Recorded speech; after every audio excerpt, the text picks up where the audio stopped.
नमस्कार विद्यार्थी मित्रांनो, स्वागत आहे तुमच्या सर्वांचं ध्येयाधिकारी स्पर्धा परीक्षा मंच या आपल्या YouTube चॅनलवर.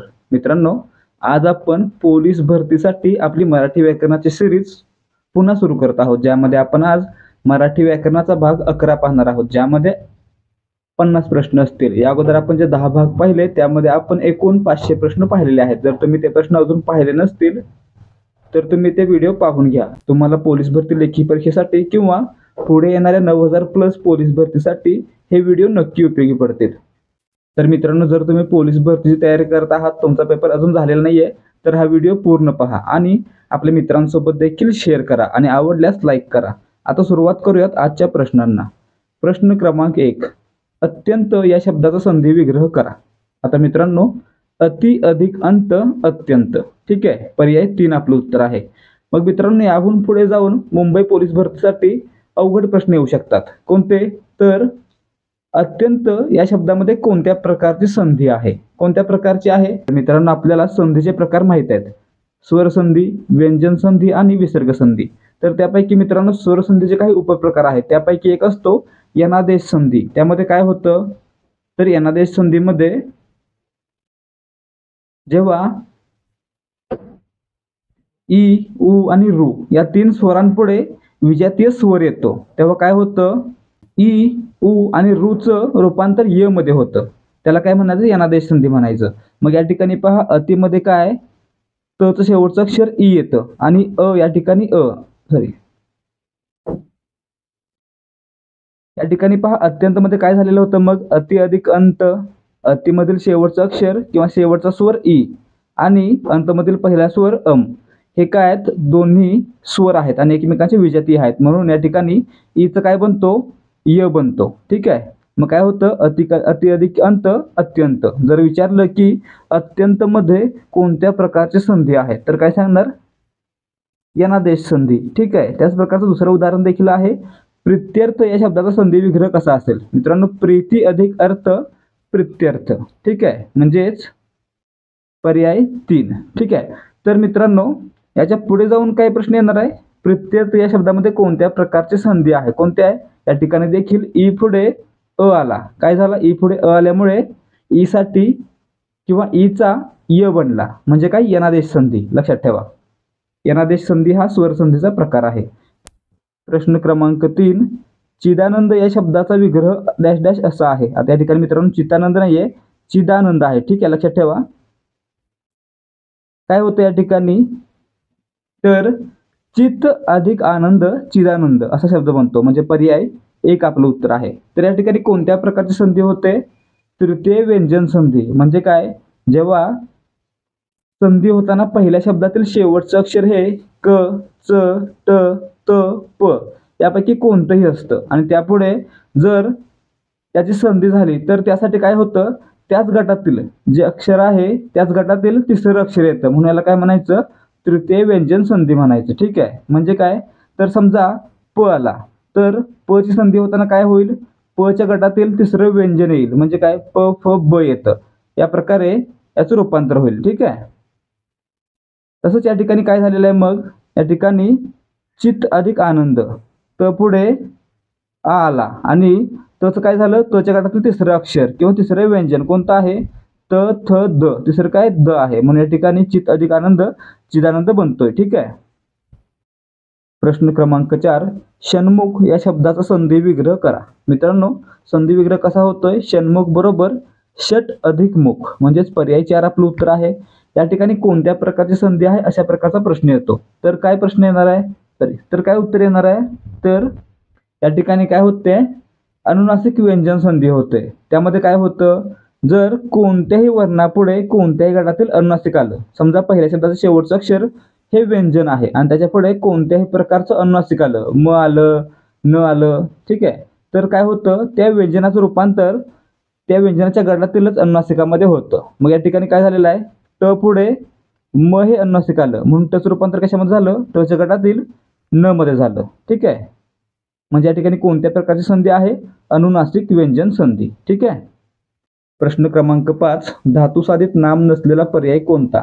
मित्रांनो, धातुसाधित म्हणजे जे मूळचे शब्द आहेत त्यांना काय म्हटलं जातं, धातू म्हटलं जातं. आणि जर त्यांना प्रत्यय लागला तर त्यांना धातू साधित म्हटलं जातं. मग या ठिकाणी पहा, प धातू आहे, रड धातू आहे आणि हस धातू आहे. यांना ने हा प्रत्यय लागलेला आहे आणि हे नाम बनलेलं आहे. उ हा प्रत्यय लागलेला आहे आणि हे नाम बनलेलं आहे आणि उ हा प्रत्यय लागून हसू हे नाम बनलेलं आहे. परंतु या ठिकाणी सत्य हे काय आहे, तर हे नाम आहे परंतु धातुसाधित नाही आहे. ठीक आहे, म्हणजेच पर्याय 4 आपलं उत्तर आहे. सत्य हे धातुसाधित नाम नाही. ठीक आहे, या ठिकाणी पळला ने हा प्रत्यय लागून पळणे हे धातुसाधित नाम बनलेलं आहे. आणि जर या ठिकाणी पळतो झाला असं, जर पळला तो हा प्रत्यय लागून पळतो झाला असतं तर ते धातुसाधित क्रियापद बनलं असतं. ठीक आहे. प्रश्न क्रमांक 6, भाववाचक नामाबाबत खालीलपैकी चुकीची जोडी शोधा. आता मित्रांनो, भाववाचक नाम काय असतं, तर विशेषणापासून बनलेलं असतं आणि त्या नामाला स्पर्श करता येत नाही, त्याला काय म्हणायचं, भाववाचक नाम म्हणायचं. मग या ठिकाणी पहा, सुंदर पासून सौंदर्य, सुंदर या विशेषणापासून सौंदर्य हे नाम बनलं आणि सौंदर्याला स्पर्श करता येतो का, नाही येत. म्हणून या ठिकाणी हे काय, भाववाचक नाम आहे. या ठिकाणी आपण निळूफुले व्हायचं नाहीये, सौंदर्याला स्पर्श करता येत नाही. ठीक आहे. पुढे पहा, शूरला, शूर विशेषणापासून शौर्य हे नाम बनलं आणि शौर्याला स्पर्श करता येतो का, नाही करता येत. म्हणून शौर्य हे भाववाचक आहे. गंभीर पासून गांभीर्य हे भाववाचक नाम बनलेलं आहे. गांभीर्याला स्पर्श करता येणार आहे का, नाही येणार आहे. म्हणजे हे देखील भाववाचक नाम आहे. परंतु या ठिकाणी पहा, नवल पासून काय बनतं, नवल पासून नवलाई हे बनतं. नवल पासून नवलाई हे भाववाचक नाम बनतं, परंतु या ठिकाणी नवेली हे चुकलेलं आहे. म्हणून आपलं उत्तर काय असणार आहे, पर्याय 2 नवल नवेली हे चुकीची जोडी आहे. या ठिकाणी नवलाई असं असायला पाहिजे होतं. ठीक आहे. प्रश्न क्रमांक 7, मासा या शब्दाचे अनेकवचनी रूप ओळखा. मित्रांनो, मासा, मासे. ठीक आहे, पर्याय 1, एक मासा, 2 मासे. प्रश्न क्रमांक 8, हंस या शब्दाचा विरुद्ध लिंगी शब्द शोधा. आता मित्रांनो, हंसच्या मादीचं नाव काय असतं, हंसी. हंसच्या मादीला काय म्हटलं जातं, हंसी म्हटलं जातं. म्हणजे पर्याय 1 आपलं उत्तर आहे. जर या ठिकाणी प्रश्न फिरून विचारला, काय विचारतील, राजहंस या शब्दाचं स्त्रीलिंगी रूप कोणतं, काय सांगणार, राजहंसी. ठीक आहे. प्रश्न क्रमांक 9, आईने मुलीला शाळेत घातले या वाक्यातील ला हा प्रत्यय कोणत्या विभक्तीचा आहे. आता मित्रांनो, या ठिकाणी पहा, ला हा प्रत्यय कशामध्ये आहे, द्वितीय आणि चतुर्थी, सलाते सलानाते, माहिती आहे ना आपल्याला. मग या ठिकाणी पहा, कसं ओळखायचं द्वितीय आहे की चतुर्थी आहे, तर या ठिकाणी पहा, जर कर्माला ला हा प्रत्यय लागला असेल किंवा सलाते सलानाते यापैकी कोणताही प्रत्यय लागला असेल तर त्या ठिकाणी काय म्हणायचं, तर द्वितीय विभक्ती आहे. कारण द्वितीयाचा कारक काय असतो, कर्म असतो. म्हणून या ठिकाणी आपलं उत्तर काय, पर्याय 3 द्वितीय. मुलीला यामध्ये ला हा द्वितीयचा प्रत्यय आहे. प्रश्न क्रमांक 10, तू या सर्वनामाचे प्रथमा विभक्तीचे अनेक वचनी रूप कोणते. आता मित्रांनो, प्रथम विभक्तीमध्ये कोणतेही प्रत्यय असतात का, नसतात. आणि तूचं अनेक वचनी रूप काय असणार आहे, तुम्ही. ठीक आहे. आपण काय म्हणतो, एखाद्या मित्राला तू ये, आणि जर दोघे तिघे असतील तर तुम्ही दोघे या. ठीक आहे. तुझं अनेक वचन रूप कोणतं, तुम्ही. प्रश्न क्रमांक 11, जवळची किंवा दूरची वस्तू दाखवण्यासाठी कोणत्या सर्वनामाचा वापर करतात. मित्रांनो, जवळची किंवा दूरची वस्तू दाखवण्यासाठी ज्या सर्वनामाचा वापर केला जातो त्याला काय म्हणायचं, दर्शक सर्वनाम म्हणायचं. म्हणजे आपलं उत्तर काय, पर्याय 4 दर्शक सर्वनाम. आता दर्शक सर्वनाम कोणती आहेत, तो, ती, ते, हा, ही, हे, ठीक आहेत, दर्शक सर्वनाम आहेत. पुढे पहा, प्रश्न क्रमांक 12, जो, जी, जे ही कोणत्या प्रकारची सर्वनाम आहेत. आता मित्रांनो, जो, जी, जेचा वापर काय केला जातो, तर दर्शक सर्वनामाशी असलेला संबंध दाखवण्यासाठी जो, जी, जे ही संबंधी सर्वनाम वापरली जातात. ठीक आहे. म्हणजे आपलं उत्तर काय, पर्याय 2 संबंधी. आणि मित्रांनो, 99% अशी पॉसिबिलिटी असते की ज्या ठिकाणी जो आलं त्या ठिकाणी तो येणारच. ठीक आहे. म्हणजे संबंधी व सर्वनाम ज्या वाक्यामध्ये आलेलं आहे त्या वाक्यामध्ये दर्शक सर्वनाम असतंच. प्रश्न क्रमांक 13, दरी या शब्दासाठी योग्य विरुद्धार्थी शब्द निवडा. मित्रांनो, दरी, दोन डोंगराच्या मधला भाग दरी. मग मोठ्या भागाला काय म्हणायचं, वरच्या भागाला पर्वत, डोंगर. ठीक आहे. म्हणजे पर्याय 4 आपलं उत्तर आहे. विद्यार्थी मित्रांनो, ज्याप्रमाणे आपण पोलीस भरतीचे प्रश्न पाहत आहोत त्याच प्रकारचं स्पष्टीकरण आणि त्याच प्रकारचे प्रश्न स्वतः वेळ लावून सोडवण्यासाठी आपल्याकडे एक टेस्ट सिरीज देखील आहे, ज्यामध्ये आपण फक्त 25 रुपयांमध्ये 10 प्रश्नपत्रिका तुम्हाला देत आहोत. तर मित्रांनो, यामध्ये प्रत्येक प्रश्नाचं पूर्ण स्पष्टीकरण आपल्याला पाहायला मिळेल. त्याचबरोबर ज्या प्रकारे आपण या ठिकाणी सांगत आहोत, पूर्ण माहिती देत आहोत, त्याच प्रकारची माहिती आपल्या बोलीभाषेमध्ये आपण त्या प्रश्नपत्रिका सिरीजमध्ये दिलेली आहे. त्यामुळे जर तुमचा पेपर अजून झालेला नाहीये किंवा तुम्ही पुढच्या भरतीसाठी तयारी करत आहात, तर फक्त 25 रुपयांमध्ये 10 प्रश्नपत्रिका मिळवण्याची संधी आम्ही तुमच्यासाठी घेऊन आलो आहोत. यासाठी तुम्हाला काय करायचं आहे, तर डिस्क्रिप्शनमध्ये दिलेल्या लिंकवरून आम्हाला टेलिग्रामवर मेसेज करायचा आहे आणि मेसेज केल्यानंतर तुम्हाला आमच्याकडून डेमो प्रश्नपत्रिका अगदी फ्री दिली जाईल. त्याचबरोबर जर तुम्हाला डेमो प्रश्नपत्रिका योग्य वाटली आणि याच प्रकारचे प्रश्न येतात असं वाटलं, तर तुम्ही फक्त 25 रुपयांमध्ये 10 प्रश्नपत्रिका खरेदी करू शकता. लिंक डिस्क्रिप्शनमध्ये देण्यात आलेली आहे. प्रश्न क्रमांक 14, किरकोळ या शब्दाचा योग्य विरुद्धार्थी शब्द निवडा. मित्रांनो, किरकोळ म्हणजे काय? थोड्या प्रमाणात. त्याच्या विरुद्धार्थी काय असतं? मोठ्या प्रमाणात.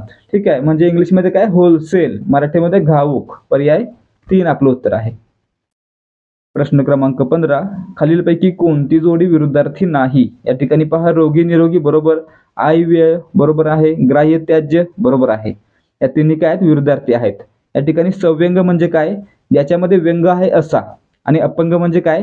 तर ज्याच्यामध्ये व्यंग आहे असाच. म्हणजे या ठिकाणी ही काय? समानार्थी शब्दांची जोडी आहे, विरुद्धार्थी नाही. पर्याय 1 आपलं उत्तर आहे.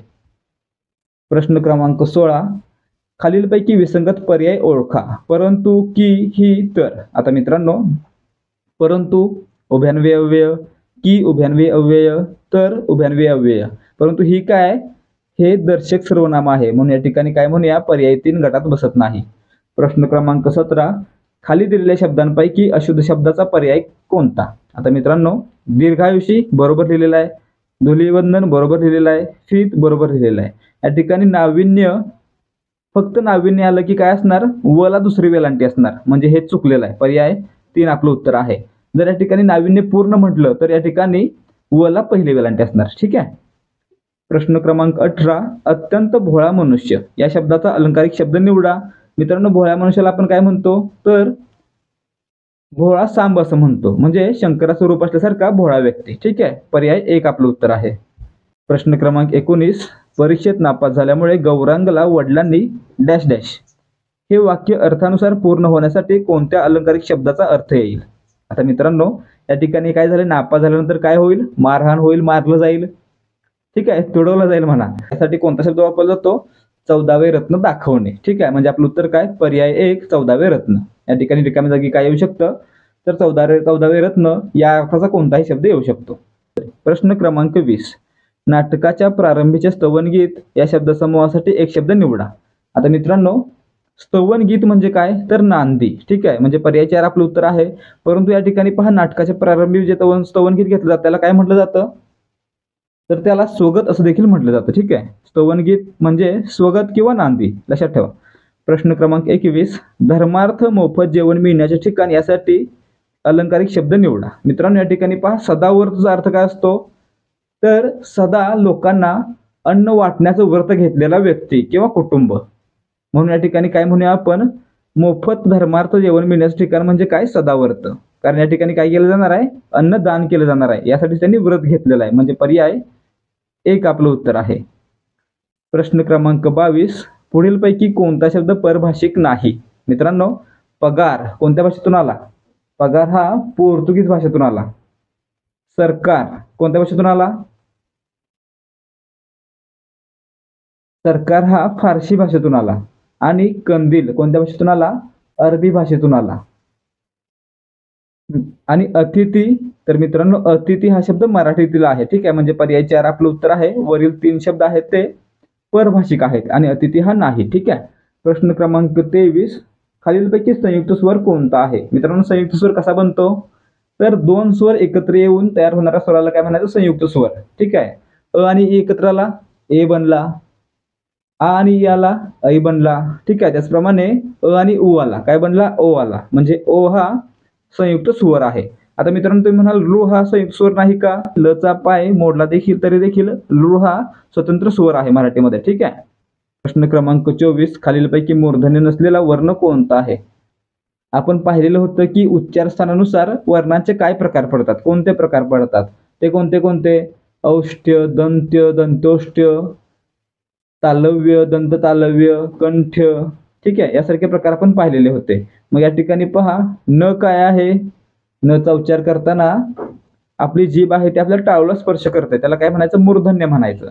ड चा उच्चार करताना आपले टावला स्पर्श करते मूर्धन्य म्हणायचं, टचा उच्चार करताना देखील आपल्या टावला स्पर्श करते तर त्याला देखील मूर्धन्य म्हणायचं. तर मूर्धन्यामध्ये आणखी कोणते आहेत? ट, ठ, ड, ढ, न, श, ड आणि ढ हे आहेत. ठीक आहे. मग या ठिकाणी पहा य हा काय? य हा तालव्य आहे, कारण याचा उच्चार करताना आपली जीभ आहे ती आपल्या वरच्या हिरडीला, दाताच्या वरची हिरडी आहे त्याला स्पर्श करतो. ठीक आहे. म्हणून याला काय म्हणायचं? तालव्य म्हणायचं. म्हणजेच पर्याय 4 य हा तालव्य आहे. आणि टाऊला स्पर्श होतो ते कोणते आहेत? मूर्धन्य आहेत. कोणते कोणते? न, ड आणि ट. ठीक आहे. प्रश्न क्रमांक 25.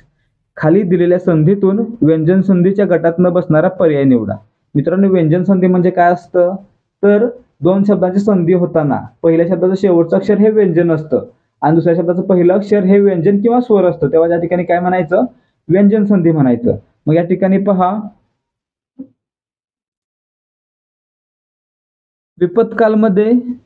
विपतमध्ये पहिलं शेवटचं अक्षर त आहे आणि कालमध्ये पहिलं क आहे, म्हणजे दोन्ही काय आहेत? व्यंजन आहेत. ही काय? व्यंजन संधी. षण्मासमध्ये देखील पहा ड आणि म, ड पुढे म, षण्मासमध्ये देखील पहा ट पुढे, ट या व्यंजना पुढे म हे अनुनासिक आलेलं आहे, म्हणजे हे देखील व्यंजन संधी आहे. आणि वाङ्मयमध्ये देखील ड नंतर म आलेला आहे, म्हणून या ठिकाणी काय म्हणायचं? हे तिन्ही काय आहेत? 1, 2 आणि 4 व्यंजन संधी आहेत. तर या ठिकाणी पहा गायनमध्ये काय होतंय? तर गय अधिक अन गायन, म्हणून या ठिकाणी गय मधील शेवटचा अक्षर कोणता आहे? ऐ. ऐ काय? स्वर आहे, म्हणून या ठिकाणी काय? स्वर संधी आहे. 1, 2, 4 व्यंजन संधी आणि गायन स्वर संधी. ठीक आहे. पर्याय 3 आपलं उत्तर आहे. प्रश्न क्रमांक 26. तुम्ही तर विद्वान आहात नक्की या वाक्यात अलंकार आहे. आता मित्रांनो, या वाक्यामध्ये कोणता अलंकार आहे? तर या ठिकाणी पहा तुम्ही तर विद्वान आहात नक्की यामधून काय सुचवलं जात आहे? तर बाहेरून वरवर स्तुती केली जाते परंतु आतून त्याची निंदा केली जाते. ठीक आहे. अशा वेळी कोणता अलंकार असतो? तर अशा वेळी व्याजस्तुती हा अलंकार असतो. ठीक आहे. म्हणजे आपलं उत्तर काय? पर्याय 4 व्याजस्तुती. या ठिकाणी काय केलं जात आहे? तर जेव्हा आतून निंदा असते आणि बाहेरून स्तुती असते किंवा बाहेरून निंदा असते आणि आतून स्तुती असते, तेव्हा त्या ठिकाणी कोणत्या प्रकारचा अलंकार असतो? व्याजस्तुती हा अलंकार असतो. ठीक आहे. प्रश्न क्रमांक 27. पुढील पैकी डॅश डॅश हा शब्द मूळ मराठी भाषेतील नाही. मित्रांनो, बटाटा कुठून आला? पोर्तुगीज भाषेतून, पेशवा फारसी भाषेतून आणि जाहीर अरबी भाषेतून. ठीक आहे. म्हणजे हे तिन्ही पण मूळ मराठी भाषेतील नाहीत, म्हणजे पर्याय 4 वरील सर्व हे आपलं उत्तर आहे.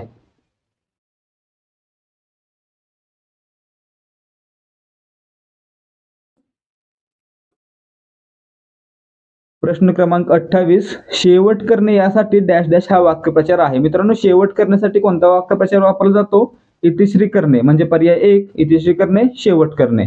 तर मित्रांनो, जर प्रश्न आला की इतिश्री करणेचा विरुद्धार्थी वाक्यप्रचार कोणता? तर कोणता? ओनामा करणे. ओनामा करणे म्हणजे काय? तर सुरुवात करणे आणि त्याच्या विरुद्ध इतिश्री करणे म्हणजे काय? शेवट करणे. ठीक आहे. प्रश्न क्रमांक 29. मोजके असे बोलणारा. मित्रांनो, आपण यावर कितीतरी वेळा प्रश्न पाहिला आणि हा प्रश्न परीक्षेला आलाच. तर या ठिकाणी पहा मोजके बोलणारा म्हणजे काय? कमी बोलणारा. याला काय म्हणायचं? मितभाषी. ठीक आहे. पर्याय 3 आपलं उत्तर आहे. आणि त्यावेळी आपण सांगितलेलं देखील होतं की मितभाषीसारखा आणखी एक शब्द आहे मितव्ययी, म्हणजे काटकसरीने खर्च करणारा किंवा कमी खर्च करणारा. आणि त्यावर देखील परीक्षेमध्ये प्रश्न आलेला आहे, त्यामुळे हा प्रश्न लक्षातच ठेवा. आता नाही आला तर पुढच्या परीक्षेला 100% आहेच. आता पण आहे आणि पुढच्या परीक्षेला पण आहे. प्रश्न क्रमांक 30. खालीलपैकी विरुद्धार्थी शब्दांची चुकीची जोडी ओळखा. मित्रांनो, विरुद्धार्थी शब्द ओळखायचे आहेत चुकीचे. ठीक आहे. अनुज अग्रज. मित्रांनो, आधी जन्मलेला नंतर जन्मलेला विरुद्धार्थी आहे. कृशस्थूल एकदम काडीसारखा आणि एकदम जाड, हे देखील विरुद्धार्थी आहे. आणि शुद्ध पक्ष कृष्ण पक्ष. मित्रांनो, शुद्ध पक्ष म्हणजे काय? कृष्ण पक्ष म्हणजे काय? शुक्ल म्हणजे काय? वद्य म्हणजे काय? पौर्णिमेपासून अमावस्येपर्यंत जो कालावधी असतो त्याला काय म्हणायचं? शुक्ल पक्ष म्हणायचं. ठीक आहे. किंवा दुसरं नाव काय? वद्य पक्ष म्हणायचं. तर अमावस्येपासून पौर्णिमेपर्यंत जो कालावधी आहे त्याला काय म्हणायचं?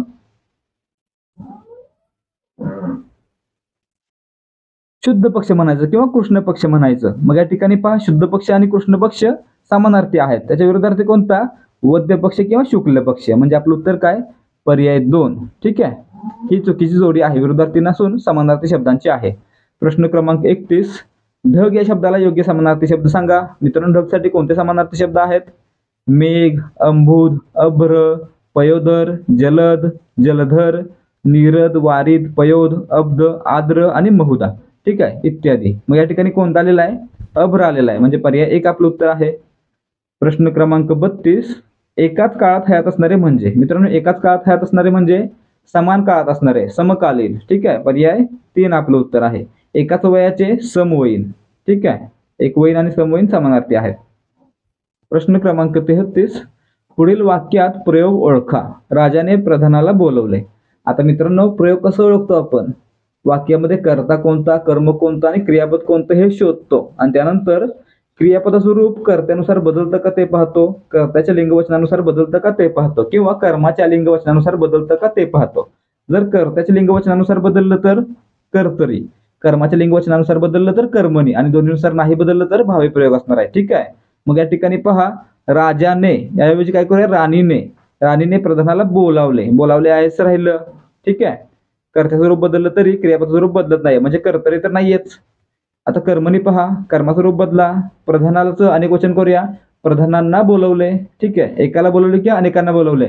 बोलावले हे बदललं नाहीये, म्हणून या ठिकाणी काय म्हणूया, हा कर्मणी देखील नाहीये. आणि जेव्हा कर्तरी नाहीये, कर्मणी नाही, म्हणजे कोणता असणार आहे?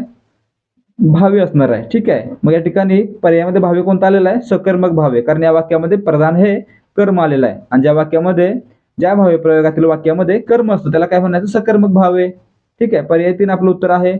जर कर्तरी प्रयोग असता तर आणि त्यामध्ये कर्म असतं तर सकर्मक कर्तरी आला असता आणि कर्म नसतं तर अकर्मक कर्तरी, ठीक आहे. प्रश्न क्रमांक 34, पुढीलपैकी अयोग्य जोडी ओळखा. काव, तांबड्या रंगाची माती. मित्रांनो, बरोबर आहे, काव म्हणजे तांबड्या रंगाची माती, ठीक आहे. काहिली, मोठी चूल, बरोबर आहे. आणि हुंडा, भरीव बांबू, हे देखील बरोबर आहे. तर मित्रांनो, चुकलेलं काय आहे मग? खंक म्हणजे पक्षी. नाही मित्रांनो, खग म्हणजे पक्षी, खंक म्हणजे पक्षी नसतो, म्हणून पर्याय 3 आपलं उत्तर आहे. पर्याय 3 ही अयोग्य जोडी आहे. प्रश्न क्रमांक 35, अलंकारिक शब्द व त्याचा अर्थ यांची चुकीची जोडी ओळखा. मित्रांनो, रामशास्त्री आपल्याला माहित असतील, पेशव्यांच्या काळात रामशास्त्री होते ज्यांनी रघुनाथराव पेशव्यांना शिक्षा सुनावली होती, ठीक आहे. पेशवा असून त्यांना शिक्षा सुनावली गेली होती. कोणी सुनावली होती? रामशास्त्रींनी, म्हणून या ठिकाणी स्पष्ट वक्ता न्यायाधीश, बरोबर आहे. त्याचबरोबर शिराळ शेठ म्हणजे काय? रंगेल माणूस, बरोबर आहे. शूर्पणखा, कुरूप स्त्री, बरोबर आहे. लक्ष्मणानं शूर्पणखेचं नाक कापलेलं होतं ना, म्हणून कुरूप स्त्री, ठीक आहे. आणि सरकारी पाहुणा म्हणजे काय? तर कैदी, ज्याला अटक केलेली आहे असा व्यक्ती. पण त्या ठिकाणी काय दिलेलं आहे? भित्रा मनुष्य, म्हणून हे चुकलेलं आहे, म्हणजे पर्याय 4 चुकीची जोडी आहे, ठीक आहे. प्रश्न क्रमांक 36, अयोग्य शब्द ओळखा. झुंजुमुंजू, जुगुत्सा, जुजुत्सू आणि झुळूक. आता मित्रांनो, झुळूक मध्ये रळला दुसरा उकार पाहिजे होता, म्हणून या ठिकाणी चौथा शब्द चुकलेला आहे, झुळूक चुकलेला आहे, ठीक आहे. पर्याय 4 आपलं उत्तर आहे. इतर 3 बरोबर आहेत. प्रश्न क्रमांक 37, विरोधार्थी शब्दांची अयोग्य जोडी ओळखा. मित्रांनो, या ठिकाणी कोणते शब्द विरोधार्थी नाहीत हे शोधायचं आहे. मग या ठिकाणी पहा, कृश एकदम काडीसारखा, काटकोळा, त्याच्या विरोधार्थ जाड म्हणजे स्थूळ, ठीक आहे, हे बरोबर आहे. दुसरी जोडी पहा, ग्राह्य त्याज्य. मित्रांनो, ग्राह्य त्याज्य विरोधार्थी आहे का? आहे. आणि जूनच्या विरोधार्थ कोवळे असतं, बरोबर आहे. हे तिन्ही पण काय आहेत? विरोधार्थी शब्दांच्या जोड्या आहेत. तर छचोर म्हणजे काय? छचोर म्हणजेच वाईट, म्हणून या ठिकाणी ही काय? समानार्थी शब्दांची जोडी आहे, म्हणजे आपलं उत्तर काय? पर्याय 2 छचोर वाईट ही अयोग्य जोडी आहे, किंवा विरोधार्थांची नसून समानार्थांची आहे, ठीक आहे. प्रश्न क्रमांक 38, हत्ती या शब्दाचा पुढीलपैकी कोणता समानार्थी शब्द नाही? मित्रांनो, हत्तीसाठी खूप सारे समानार्थी शब्द आहेत. कोणकोणते आहेत?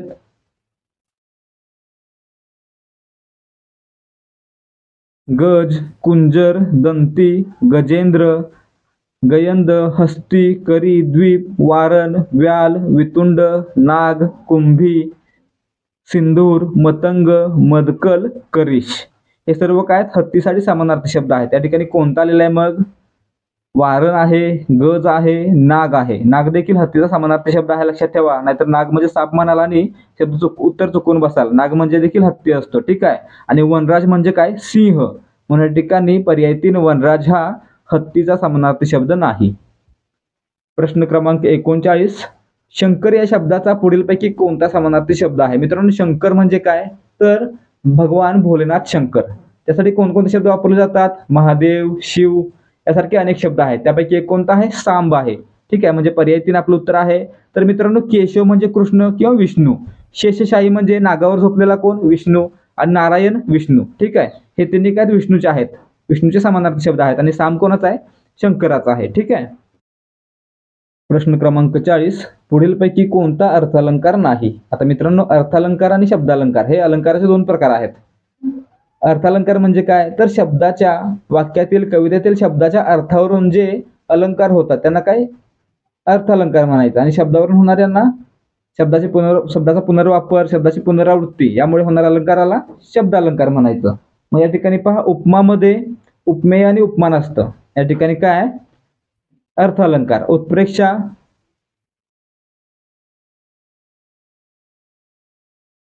अर्थालंकार. रूपक, अर्थालंकार. आणि यमक काय, तर वाक्यातील किंवा कवितेच्या चरणातील काही अक्षरांची ठराविक ठिकाणी पुनरावृत्ती झाली तर त्याला काय म्हणायचं, यमक अलंकार म्हणायचं. म्हणजे या ठिकाणी अक्षरावरून म्हणजे शब्दावरून होतं म्हणून हा काय, शब्दालंकार आहे. आणि इतर तीन काय, अर्थालंकार आहेत. ठीक आहे. पर्याय 4 आपलं उत्तर असणार आहे. प्रश्न क्रमांक 41, शिवाजी महाराज छत्रपती झाले या वाक्यात छत्रपती हा शब्द कोणते कार्य करतो? आता मित्रांनो, वाक्याचे दोन भाग असतात, उद्देश विभाग आणि विधेय विभाग. आणि यामध्ये उद्देश विभागामध्ये कर्ता असतो आणि उद्देश विस्तार असतो, म्हणजे कर्त्याबद्दल माहिती सांगणारे शब्द असतात. आणि विधेय विभागामध्ये काय असतं, तर क्रियापद आणि त्यासंबंधी शब्द असतात. मग त्यापैकी पहा मित्रांनो, वाक्याला पूर्ण होण्यासाठी जेव्हा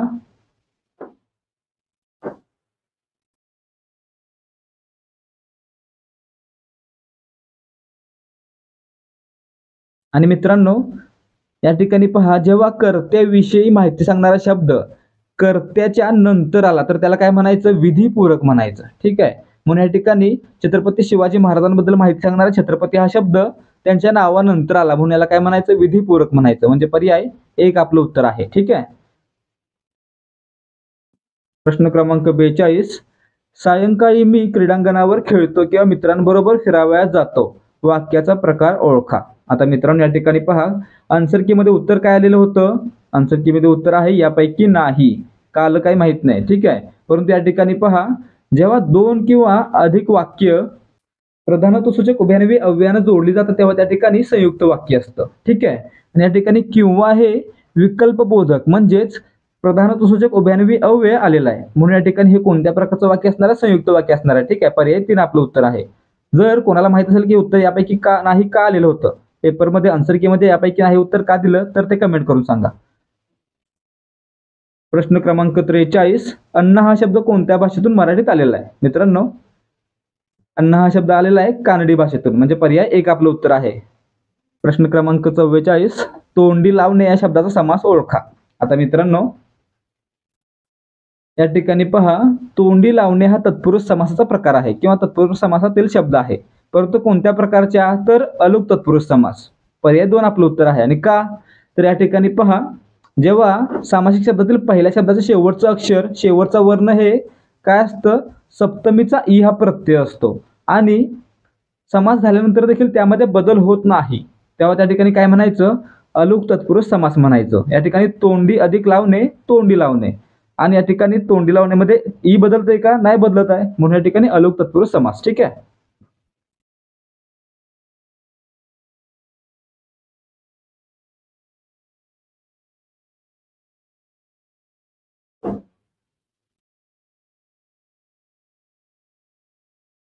याची आणखी उदाहरणं कोणती आहेत, नीरज म्हणजे निरात जन्मलेले, कुंभकार कुंभ करणारा, ग्रंथकार सॉरी याची आणखी उदाहरणं कोणती आहेत, पंकेरुह म्हणजे ए अ अधिक ई ए बनतं. ठीक आहे. पंकेरुह मध्ये कर्मणी, न अधिक ई कर्मणी. ठीक आहे. आणि कर्तरी यामध्ये देखील ई आहे त्यामध्ये बदल होतोय का, नाही होत आहे. प्रश्न क्रमांक 45, मुलाने बैलास मारले या वाक्यातील प्रयोग ओळखा. आता सांगितलं होतं कशा प्रकारे प्रयोग ओळखायचा. या ठिकाणी मुलाने हे कर्ता आहे, बैलास हे कर्म आहे आणि मारले हे क्रियापद आहे. मुलाने बैलास मारले, मुलीने बैलास मारले, मुलाने बैलांना मारले तर देखील मारले हे क्रियापद बदलत नाहीये म्हणून या ठिकाणी कर्तरी पण नाहीये आणि कर्मणी पण नाहीये म्हणजे कोणता आहे, भाव्य आहे. पर्याय 3 आपलं उत्तर आहे.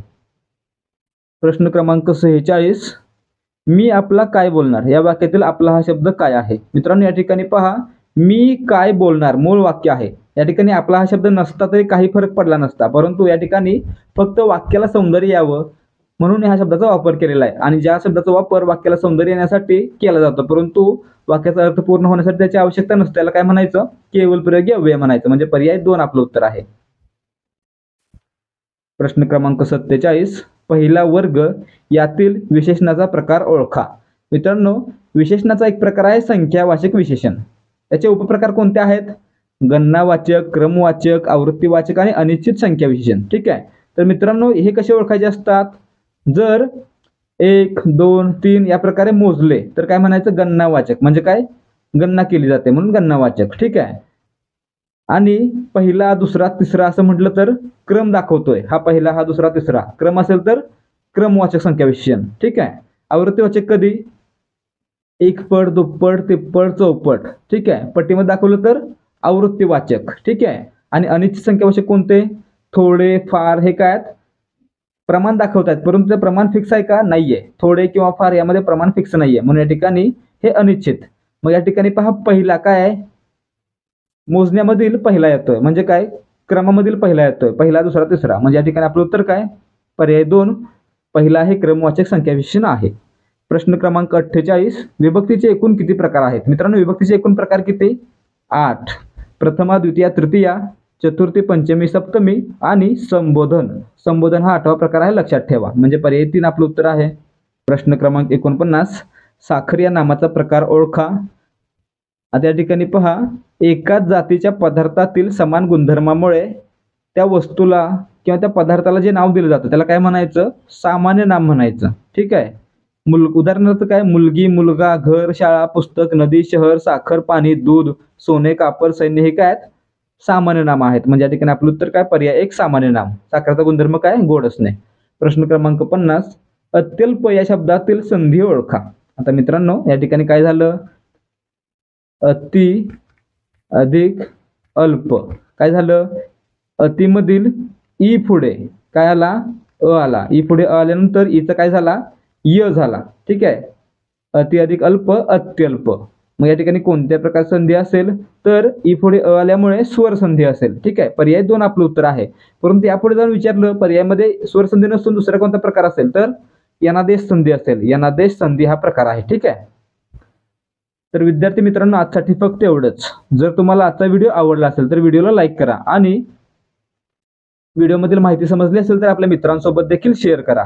तसेच दररोज 50 ते 100 सराव प्रश्न क्विज मार्फत सोडवण्यासाठी डिस्क्रिप्शनमध्ये दिलेल्या लिंकवरून टेलिग्राम चॅनल जॉईन करा. त्याचबरोबर याच प्रकारचे आणखी व्हिडिओ पाहून सराव करण्यासाठी देहाधिकारी स्पर्धा परीक्षा मंच या आपल्या यूट्यूब चॅनलला सबस्क्राईब करा. त्याचबरोबर आपल्या चॅनलवर अपलोड करण्यात येणारे व्हिडिओ आणि इतर माहिती तुमच्यापर्यंत वेळेवर पोहोचावी यासाठी बेल आयकॉनवर क्लिक करा आणि ऑलवर सेट करा.